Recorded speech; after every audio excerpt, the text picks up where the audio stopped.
आप सभी का स्वागत है आज की इस वीडियो में, जिसमें हम अपने पेशेंट्स की ट्रांसफॉर्मेशन जर्नीज दिखाएंगे। तो ये हैं हमारे पहले पेशेंट जो अपनी हेयर फॉल की समस्या से जूझ रहे थे। तो आइए जानते हैं इनकी ट्रांसफॉर्मेशन जर्नी। चला तुझे दिखाऊंगा आज तेरे मैके में कितनी इज्जत हो मेरी। चलिए।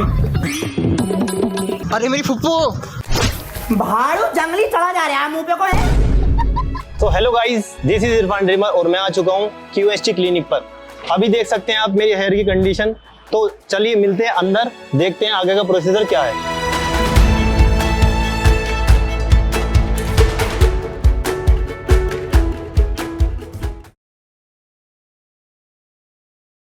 तो मेरा नाम मोहम्मद इरफान है। जैसे कि आप लोग मुझे जानते होंगे इरफान ड्रीमर के नाम से, या कुछ लोग जानते होंगे फूफा के नाम से भी।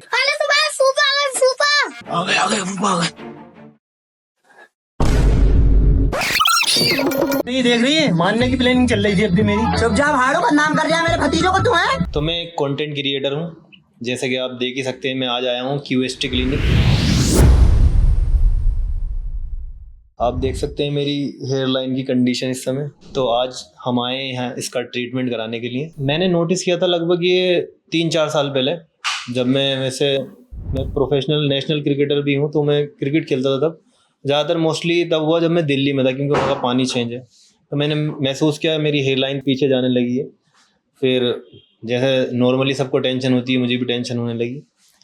इसके पीछे का रीज़न ये है कि मैंने ज़्यादातर ध्यान नहीं दिया। और क्रिकेटर आप देखते होंगे हेलमेट लगाते हैं, कैप्स लगाते हैं, और क्या नाम है, पसीना आता है। तो उन सब चीज़ों में मेरा डेंड्रफ का भी बहुत इशू था। सर में डेंड्रफ ज़्यादा रहता था, तो उसकी वजह से हेयर लॉस होना शुरू हुआ। फिर धीरे धीरे करके आज ये कंडीशन है, आप देख ही सकते हो। सबसे ज़्यादा तो यही है कि जैसा मान लो थोड़ा बहुत हम भी एक्टिंग करते हैं, तो बीइंग एक्टर सबसे ज़्यादा तो लुक यहीं से आता है इंसान का। तो मतलब मैं ये कह सकता हूँ कि अगर ये चीज़ है इंसान को, तो 50% उसका कॉन्फिडेंस लो हो ही जाता है। 50% 100 में से। तो जैसे काफ़ी जगह कैप लगाना या कुछ कवर करना। आप जैसे मेरे देख सकते हो बाल, मैंने एक कर्ली कराए थे, मैं आगे को डाल देता हूँ इसको, तो पता नहीं चलता कि मेरे हेयर लॉस है। जैसे बहुत सारी सिचुएशन ऐसी होती हैं, लोगों को पता नहीं होता कि मेरा हेयर लॉस है। तो जैसे हवा चल गई या बाइक पे मैं बैठा हूँ, तो ये साइड पीछे को चली जाती है, तो वहाँ पे बहुत ज़्यादा कॉन्फिडेंस लो होता है और बहुत अजीब सा फील होता है। नॉर्मली मतलब ऐसा बिहेव नहीं कर सकते। अजीब सा लगता है कि यार यहाँ से निकल जा, या कुछ कर ले, यहाँ से अंदर चला जा, या इनके सामने मत दिख। तो एक ऐसा होता है बहुत जगह, काफ़ी जगह। अभी रिसेंटली मैं ECL में भी गया था। तो क्रिकेट खेलते हुए तो पता ही है आपको, भागना भी होता है, दौड़ना भी होता है, हवा भी चलती है, तो पीछे चले जाती थी ये लाइन। तो अजीब सा फील होता था। जिसने जैसा बता दिया, कुछ ने कुछ कोई दवाई बता दी कि यहाँ लगा ले तेरे ये हेयर लाइन आ जाएगी। किसी ने कोई ट्रीटमेंट बता दिया, किसी ने मतलब जैसे होता नहीं कि फिटनेस एक्सरसाइज कर, थोड़ा सा ब्लड फ्लो होगा तो आ जाएगी हेयर लाइन। लेकिन उन सब चीज़ों से मुझे लगता है कि ज़्यादा फर्क नहीं पड़ता। थोड़ा बहुत होता है कि हाँ आपका हो जाता है, लेकिन मेन जो रीज़न होता है, मेन जो टॉपिक होता है, वो लास्ट में हेयर ट्रांसप्लांट ही होता है। अभी आके मैंने सोचा कि यार चलो करा लेते हैं थोड़ा सा। आप अगर ज़्यादा फेस करते हो कैमरा, और या आप कंटेंट क्रिएटर जर्नी में हो, तो बालों की कीमत आप समझ सकते हो। मतलब हाँ, काफ़ी बार हुआ है ये। मतलब किसी और एकदम से कोई अलग बंदा तो नहीं कह सकता आपको आगे कि आप गंजे हो रहे हो या बाल उड़ रहे हो, लेकिन दोस्त बहुत करते थे। दोस्त अभी भी करते हैं। वो ये कहते हैं कि यार तू तो ये गंजा हो गया, अब इसी तेरे बाल उड़ने लगे, और तेरा क्या होगा, तेरा काम खराब हो गया, तेरा रिश्ता नहीं हो गया, छेड़ते हैं मतलब। तो वो चीज़ें दिल पे भी लगती हैं कई बार कि यार हमारे इतनी जल्दी कैसे हेयर लॉस हो गया। हालांकि ये तो है, मतलब पापा भी हमारे थोड़े बोल्ड है सामने से, और भाई भी थोड़ा जेनेटिक ही है, लेकिन फिर भी मैं मानता हूँ कि थोड़ा जल्दी हो गया है। तो लगती हैं वो चीज़ें बुरी जब सामने से कोई हमसे कहता है ये चीज़। हालांकि वो मजाक में कह रहा होता है, लेकिन हमें लगता है थोड़ा कि यार देखना चाहिए, कराना चाहिए। देखो मन में तो था ही काफ़ी टाइम से कि यार इसका कुछ कराना है। मेरे वीडियोस तो आती रहती हैं, नॉर्मली देखते रहते हैं। फिर नदीम बन्नी भाई हैं हमारे सेवेंजर्स से, उनका भी देखा मैंने, मेहताब भाई का भी देखा। उन सब लोगों ने यहीं से कराया था। तो मैंने रिव्यू देखे, काफ़ी अच्छे रिव्यूज़ थे, तो मुझे लगा करा लेना चाहिए यहीं पर आके। काफ़ी सारे डाउट्स थे मेरे। पहले तो मेरा शूट का डाउट था, क्योंकि अगर कोई भी कंटेंट क्रिएटर होगा तो अच्छे से समझ पाएगा कि शूट होता है तो भाई क्या दिक्कत है। यूट्यूबर होगा तो बड़ी अच्छे से समझ पाएगा, क्योंकि 1 महीने का रेस्ट बहुत होता है, पब्लिक को देना पड़ता है ना कुछ कंटेंट बनाने के लिए। तो मैंने सबसे पहले वही डाउट पूछे कि मैं कितने दिन के बाद रिकवर हो जाऊँगा, कितने दिन के बाद वापस से शूट करवाऊँगा। मुझे वीक पेन नहीं रहती है सिर पे, तो मैं वो कितने दिन के बाद आऊँगा। तो उन्होंने बताया कि मोस्टली आप 15 दिन के बाद आराम से अपना शूट या कोई भी काम बाहर का कर सकते हैं, लेकिन थोड़ा सा केयर करना पड़ेगा। 1 महीने तक ज़्यादा धूप में नहीं जाना पड़ेगा, और हो सके तो सुबह या शाम में ये सब चीज़ें करनी पड़ेंगी। तो उन्होंने काफ़ी अच्छे से मेरे डाउट क्लियर किए हैं। देखो ऐसा तो मोस्टली कम ही आया है, क्योंकि मैं एक विग यूज़ करता हूँ, क्योंकि लोग देखते हैं तो ज़्यादातर हमारे विग यूज़ रहती है। लेकिन फिर भी कहीं ना कहीं मन में एक रहता ही है अपने, जब होता है गम तो, कि मुझे यहाँ कराना है शूट। वो अभी काफ़ी सारे आगे से ये शूट आएंगे कि मुझे वो विग ही थोड़ी पहननी पड़ेगी, मुझे रियल भी तो दिखाना पड़ेगा। तो मुझे लगता है कि अब मुझे करा लेना चाहिए। हेयर विग और ये पैचेस के बारे में बहुत सोचा मैंने कि यार ये मुझे कर लेना चाहिए, अच्छे लगेंगे, लुक्स तो आएगा ही कम से कम। लेकिन कभी मैंने एक बार ट्राई किया तो मैंने देखा लगा के, तो इतना कंफर्टेबल भी नहीं हो रहा था और फिर अलग लग रहा था, नेचुरली नहीं लग रहा था। ये बाल अलग और उधर के बाल अलग, थोड़ा ऐसा फील हो रहा था। फिर एंड ऑफ द मोमेंट मेरा एक ही था कि नेचुरली होना चाहिए और अच्छा होना चाहिए, मतलब तुम्हारे बाल सेम लगे आगे और पीछे के। एक बार मैंने लगाया था विग, लेकिन उसमें मुझे बिल्कुल भी मज़ा नहीं आया। तो मैंने सोचा कि ट्रांसप्लांट ही एक बेहतर ऑप्शन है। बहुत सारे डाउट थे कि यार क्या होगा, कैसे छेद होंगे, क्या होता है सर में, मतलब नॉर्मली लोगों के, इंसान के मन में आती हैं। और बहुत सारे लोगों ने ही बोला कि मत कराओ, नेचुरल चीज़ तो नेचुरली होती है यार, रहने दे, तेरे बाल तो बढ़िया हैं। लेकिन एक प्रॉपर लुक्स नहीं आ पाता था वहाँ पे। तो मतलब ऐसे डाउट थे। लेकिन मैंने रिज़ल्ट के बाद देखे, क्योंकि बहुत सारे मेरे दोस्तों ने कराया है और मैंने उनका रिज़ल्ट देखा, तो मुझे काफ़ी अच्छा लगा और नेचुरली लगा। और बहुत सारी ऐसी चीज़ें भी आई सामने इस दौरान के अननेचुरल के, यार ये क्या, मतलब जैसे किसी का सक्सेसफुल नहीं हो पाया, किसी का कुछ ख़राब हो गया। लेकिन मैंने केमिस्ट्री के रिज़ल्ट देखे काफ़ी सारे, तो मुझे अब पूरा भरोसा है कि अब ठीक ही हो जाएगा, क्योंकि मेरे दोस्तों ने ऑलरेडी यहाँ से करा रखा है। नहीं देखिए, मतलब नेचुरल हेयर आ जाएंगे, मेरा कंटेंट ऐसा है कि उसके बाद भी मुझे विग तो पहननी पड़ेगी। और रही कॉन्फिडेंस की बात, तो भाई कॉन्फिडेंस तो बढ़ेगा ही। जब बाल पूरे आ जाएंगे तो मैं बिना विग के भी कुछ एक्स्ट्रा कर सकता हूँ, जैसे कुछ और कैरेक्टर निकाला बिना विग के, ऐसा हो सकता है जैसे कुछ अलग अलग कैरेक्टर, क्योंकि मैं सारी कैरेक्टर विग में करता हूँ। तो जब मेरे नेचुरल बाल खुद के होंगे तो मेरे माइंड में कुछ और भी आएगा कि अब मेरे बाल खुद के हैं तो मैं कोई और कैरेक्टर निकालूं। तो काफ़ी हद तक कॉन्फिडेंस भी बढ़ेगा और कंटेंट भी बढ़ेगा मेरा। मतलब ज़्यादा लोगों को भी मैंने नहीं बताया, जो मेरे अपने पर्सनल लोग हैं, फैमिली एंड फ्रेंड्स हैं, उन्हीं को बताया। तो दोस्तों ने तो, तुम्हें पता ही, दोस्त तो मजाक बनाते हैं सबसे पहले कि यार अब तुम हेयर ट्रांसप्लांट कराओगे हैं। तो मतलब यही कि वो तो मजाक में बोलते हैं, लेकिन फैमिली ने भी थोड़ा ये कि डर होता ही है कि भाई क्या हो रहा है, कैसे होगा, किस तरह होगा। तो मैंने उनको सारे रिजल्ट दिखाए यहाँ के, तो अब ठीक है, सब कुछ नॉर्मल है, कोई दिक्कत नहीं है, सब बोल रहे हैं कराओ। हेयर छुपाने की दिक्कत तो मोस्टली रही ही है, जब से मैं ये हुआ है, ये हेयर लाइन लॉस हुई है, तब से तो छुपाने की रही है। कभी बाल बड़े कर लिए, आगे को छुपा लिया, किसी शादी पार्टी में जाना है तो या तो मोस्टली मैं कैप यूज़ करता हूँ। अब जब से बाल बड़े हुए हैं तो हेयर लाइन पीछे को, ये पीछे के बाल सारे आगे करके छुपानी ही पड़ती है, क्योंकि यार तुम समझ सकते हो कॉन्फिडेंस कितना लो होता है जब ये सारी चीज़ें दिखाई देती हैं। तो मैं ज़्यादातर किसी भी शादी पार्टी में पहले तो जाता नहीं था, लेकिन अब जाता हूँ तो ये सारी चीज़ें छुपा के ही जाता था। लेकिन अब इंशाल्लाह आगे से ऐसा नहीं होगा। ट्रांसप्लांट के बाद कॉन्फिडेंस के साथ निकलेंगे पूरे। हेयर ट्रांसप्लांट के बाद यही उम्मीद है कि सबसे पहले तो ये ठीक हो जाए, ठीक हो ही जाएगा इंशाल्लाह ऑब्वियसली। फिर ये मेरा लुक पहले रहता था, पूरे बाल शार्प रहते थे कर्व टाइप में, तो वही लुक रखूँगा। बाकी और नया लुक आया, अच्छा लगा तो वो भी रख लेंगे, कोई दिक्कत नहीं है। अभी तो ये है कि 50% नर्वस भी हैं और थोड़े एक्साइटेड भी हैं, और ये है कुछ दिन से, इस महीने से, कि जल्दी से यार ये हो जाए बस। फिर उसके बाद रिजल्ट आता रहेगा, देखते रहेंगे और इंशाल्लाह होगा ऐसा।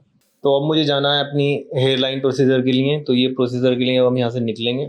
बाकी आप वीडियो में बने रहिए, मैं मिलूँगा आपको सर्जरी के बाद, अब यानी कि हेयर ट्रांसप्लांट के बाद, और देखना मेरा लुक कि कैसा लगेगा। हमारे ये पेशेंट ग्रेड 3A बॉल्डनेस को फेस कर रहे थे, जिसमें उनकी हेयर लाइन पूरी तरह से रीसेट होकर एम शेप में बदल चुकी थी। इस वजह से पेशेंट का फ्रंटल एरिया और आधा मिड स्कैल्प हिस्सा पूरी तरह डैमेज हो चुका था, जहां ट्रांसप्लांट की काफी ज्यादा जरूरत थी। लेकिन इस पूरी सिचुएशन में सबसे पॉजिटिव बात ये रही कि उनके डोनर एरिया में स्ट्रॉन्ग और हेल्थी फॉलिकल्स अवेलेबल थे, जिन्होंने ट्रांसप्लांटेशन प्रोसेस में एक बहुत ही अहम रोल निभाया है। तो चलिए अब शुरू करते हैं पेशेंट की आगे की जर्नी।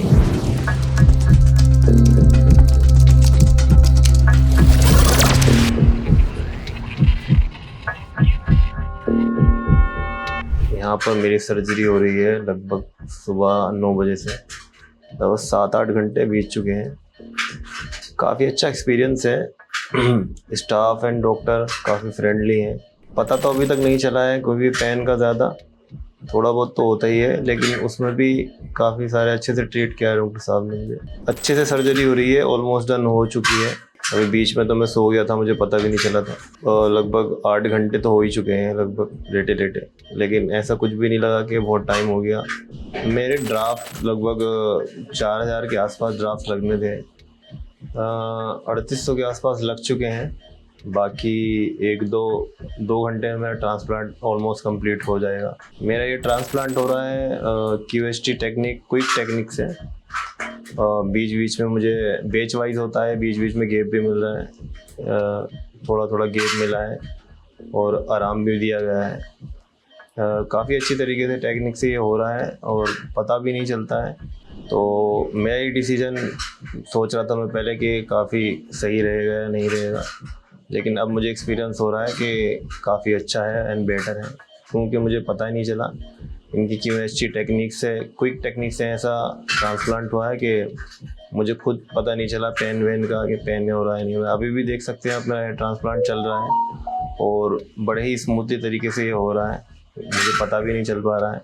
अगर आपको भी नीड है हेयर ट्रांसप्लांट की, या लगता है आपको कि मुझे ज़रूरत है कराने की, तो मेरे अकॉर्डिंग तो मेरा सजेस्ट यही रहेगा कि आप QST ही आएँ, क्योंकि यहाँ की टेक्निक बहुत ही क्विक है एंड बहुत ही हाइजीनिक है एंड बहुत ही staff friendly and doctors friendly consultant ले यहाँ पर आके। और आपको लगता है कि आपको ज़रूरत है ट्रांसप्लांट की, तो अभी फ़िलहाल मेरे हिसाब से तो QST से अच्छा या बेटर नहीं है। तो गाइस, मेरा हेयर ट्रांसप्लांट देख सकते हैं आप ख़त्म हो रहा है, तो मैं आपको मिलूँगा अब फाइनली सर्जरी के बाद, तो आपसे जल्दी मिलते हैं। सो हेलो, मेरा नाम मोहम्मद इरफान है, आप इरफान ड्रीमर के नाम से मुझे जानते होंगे। तो मेरा अभी हेयर ट्रांसप्लांट हुआ है, लगभग 1 घंटा हो गया। देख सकते हो आप मेरी condition, and surgery I think काफ़ी अच्छी हुई है। मेरी सर्जरी QST द्वारा हुई है, क्विक हेयर ट्रांसप्लांट, जिसका सक्सेस रेट 98% है। तो आप देख ही सकते हैं मेरी कंडीशन, रिलीफ था, काफ़ी पेनफुल नहीं था, ठीक था, बढ़िया था और काफ़ी अच्छी से मेरी सर्जरी हुई है यहाँ पर। सबसे पहले तो मेरी हेयर लाइन डिज़ाइन की गई। हेयर लाइन डिज़ाइन काफ़ी अच्छे से और काफ़ी टाइम लेकर उन्होंने किया, काफ़ी तहकीकात करके, क्योंकि मेनली आप लोगों को पता ही है कि हेयर लाइन ही सबसे बढ़िया होती है, हेयर लाइन ही बेस्ट होती है, उसी से इंसान का लुक वाइज दिखाई देता है। उसके बाद हमारा कंसल्ट हुआ, उन्होंने बताया कि कितने ग्राफ्ट लगेंगे आपके, कितने लगभग मेरे ग्राफ्ट 3800 से 4000 के आसपास लगे हैं, आप देख सकते हैं। और काफ़ी अच्छे से ट्रीटमेंट हुआ है, क्विक ट्रीटमेंट हुआ है। इससे पहले हमारा स्टे का था और काफ़ी अच्छे होटल में मैं रुका था और सेफली रुका था। वहाँ पे बढ़िया सी नींद आई। सुबह ड्राइवर लेने के लिए आया हम सुबह ही यहाँ 9 बजे आ गए। मेरा ट्रीटमेंट शुरू हो गया एंड ट्रीटमेंट में भी कोई दिक्कत नहीं हुई, ना कोई परेशानी हुई। काफ़ी अच्छे से ट्रीटमेंट हुआ, लगभग 8-9 घंटे मेरा ट्रीटमेंट चला है। ट्रीटमेंट के दौरान मुझे कभी भी ऐसा कुछ महसूस नहीं हुआ कि कुछ तकलीफ हो रही है या पेन हो रहा है, कुछ नहीं। ऐसा लगा जैसे नींद में मेरा ट्रांसप्लांट हो गया। एंड में थोड़ा लगा मुझे, जब एनेस्थीसिया का थोड़ा सा कम हो गया तो मुझे महसूस हुआ कि कुछ छिद रहा है। मैंने बोला डॉक्टर से, तो उन्होंने फिर से मुझे कर दिया, तो मुझे बहुत अच्छा लगा। ओवरऑल कुल मिला के QST का क्विक हेयर ट्रांसप्लांट काफ़ी अच्छा है। मैं रिज़ल्ट ही देख कर आया था, काफ़ी सारे मेरे दोस्त भी यहाँ पर आ रखे हैं, उन्होंने कराया है। होपफुली मेरा भी ठीक हो। और वैसे तो 98% इनका सक्सेस रेट है, बाकी अभी हम भी देखेंगे हमारा कैसा आता है। इंशाल्लाह हमारा भी 98% है, तो अच्छा ही आएगा। मैडम ने मुझे बताया, मैंने उनसे, मेरा डाउट था कि मेरा शूट का रहता है काम, तो उन्होंने बताया आफ्टर 15 डेज़ में कर सकता हूँ आराम से शूट, कोई दिक्कत नहीं है। बस थोड़ा उसका ध्यान रखना पड़ेगा। वाटर दिया है उन्होंने, उससे वॉश करना पड़ेगा डेली। थोड़ा सोने में मुझे ध्यान रखना पड़ेगा, स्ट्रेट सोना है बिल्कुल, अभी करवट वगैरह नहीं लेनी, बस इसका ख्याल ही रखना है मुझे। और खाने पीने का थोड़ा परहेज़ है, ये चावल वगैरह नहीं खाने हैं अभी, थोड़ा नॉन-वेज नहीं खाना है, थोड़ा दाल वगैरह खानी है अभी 15-20 दिन तक। उसके बाद ओवरऑल सब ठीक ही हो जाएगा। बस यही इसकी मेन चीज़ जो है, केयर करनी पड़ेगी अभी लगभग 20 दिन तक का मेरा यहाँ का एक्सपीरियंस काफ़ी अच्छा रहा है। और फिर डॉक्टर एंड फ्रेंड्स, स्टाफ, आप लोग काफ़ी अच्छा फ्रेंडली बिहेवियर था।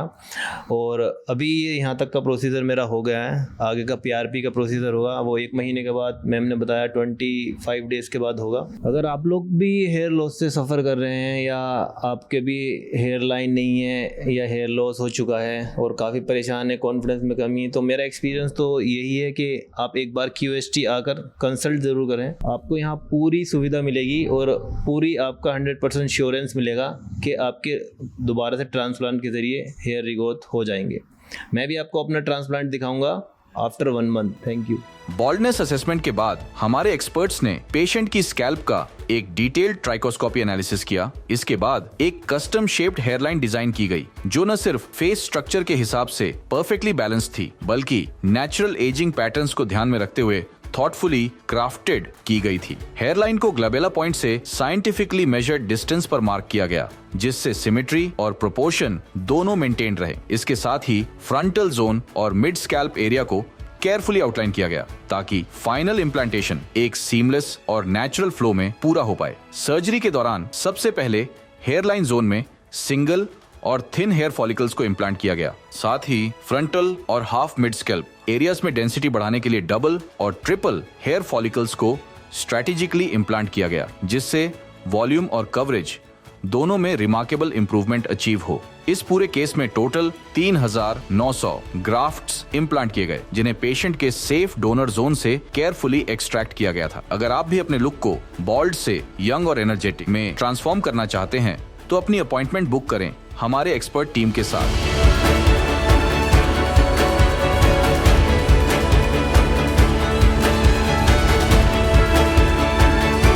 अभी आपने पिछले पेशेंट की ट्रांसफॉर्मेशन जर्नी देखी, अब मिलते हैं हमारे अगली पेशेंट से। मेरा नाम आफ्ताब मलिक है, एज मेरी 31 साल है और मैं उत्तर प्रदेश मुजफ्फरनगर शहर से आया हूँ और मेरे ट्रांसप्लांट को 2 महीने हो चुके हैं। आज मेरी सेकंड PRP है। बेसिकली 2 महीने हो गए सर्जरी को। अभी तो मेरी शेडिंग फेज़ ही चल रही है। पहले बहुत ज़्यादा शेडिंग हो रही थी, अब फ़िलहाल पिछले 15 दिन से कम है और रिकवरी भी बड़ी फास्ट रेट में हो रही है। मुझे जो मेरे ट्रांसप्लांट हुआ था उसमें मुझे 3700 ग्राफ्ट लगे थे और मेरा जो डोनर एरिया है, मेरा donor area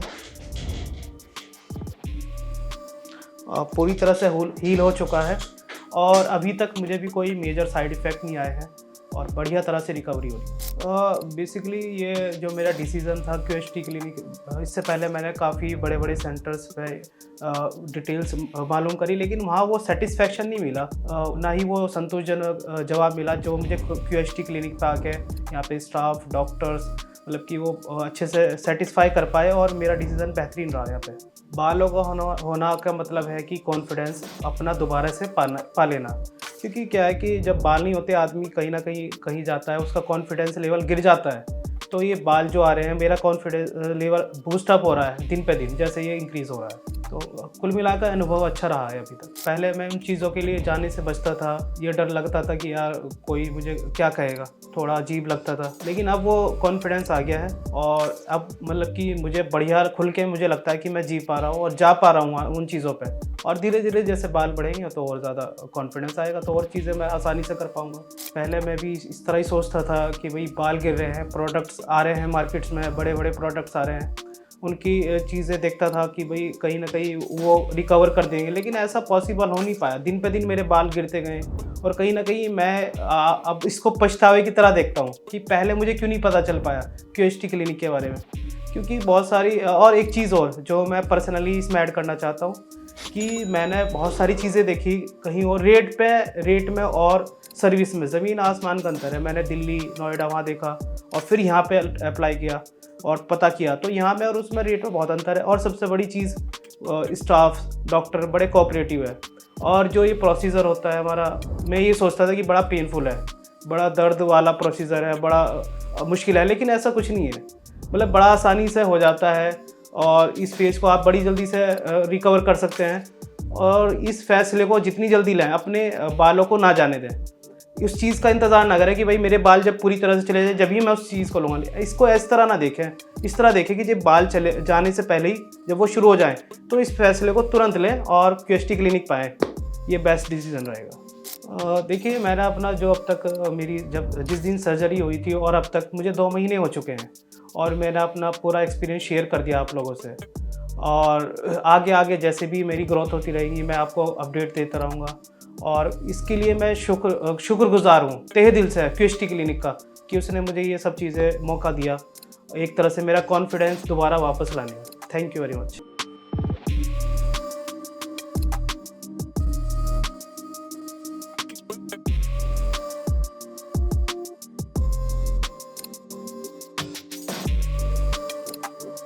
If you like this video, share it with your friends and don't forget to subscribe to our channel.